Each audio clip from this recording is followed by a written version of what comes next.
Kublai pi berok ki prok bajor ki bajos nontonan ban sengap ki kubos sport hakan ke channel.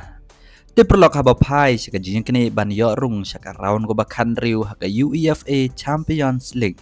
Lapen dikena ki kan riu teli ki klub ki bayo rung haka round ko bakan riu.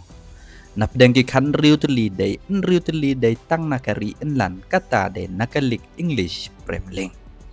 Ki klub ki bayo rung haden kadai ka PSG, ke Newcastle, ke Leicester, ke Atletico Madrid, ke Real Madrid, ke Bodo Glimt, bat ke Atalanta, Kentub, ya ke Leverkusen. Ya ke jingpen ya kap draw ya ki kan riu teli ki klub kadai Lasciman Step Hakopor Southampton. Ki klub ki laban ya kendo kumne harum ke PSG ke laban ya kendo ya ke Barcelona lane ya ke Chelsea. Kadba ke kata Leicester ke laban ya kendo ya ke Liverpool lane ke Tottenham. Real Madrid ke laban ya kendo ya ke Sporting lane ya ke Manchester City.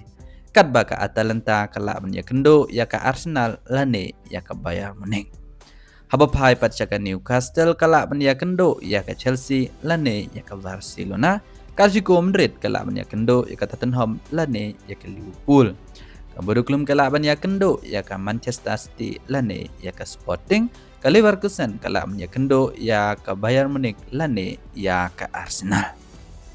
Ti perlok haba pai sika jingile kai ke ba menem step la pengkut no ya ke jingile kini rung saka round ko bakan riu ke UEFA Champions League.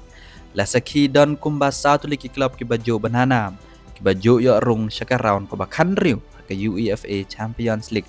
Menta ke semoy ke lentia jongki ke la kut no dang ha ke jingile kini rung saka round ko bakan riu. Kata dari ke klub Juventus haden ke jing Sharem dan Nyulasan akhir hak klub Galatasaray. Kadba ke Inter Milan kadai ke runner up hak UEFA Champions League hak semoy baladep kala Sharem dasan laar akhir hak Bodo Glimt. Sekawai pad dari ke Benfica haden ke jing Sharem dalai Leverkusen hak Real Madrid. Haba pai pat sya ke Dortmund kala Sharem hak Atalanta dasau lalai gol akhir.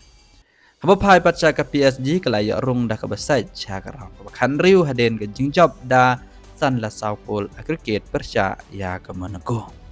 Haba pai pat ke Atletico Madrid ke layak rung dah ke besuk dah ke bejob adu nyau la saukul akhir persya ya ke klub Bruges. Haba pai pat ke klub Leverkusen ke layak rung cak rang ke bakan riu haden ke jingjob dah arla not gol akhir persya ya ke Olympiakos. Haba pai pat ke Newcastle ruk layak rung dah ke besuk sika round ke bakan riu hadian kelaan penrem ya Karabag FK haduk kendai lalai gol aggregate.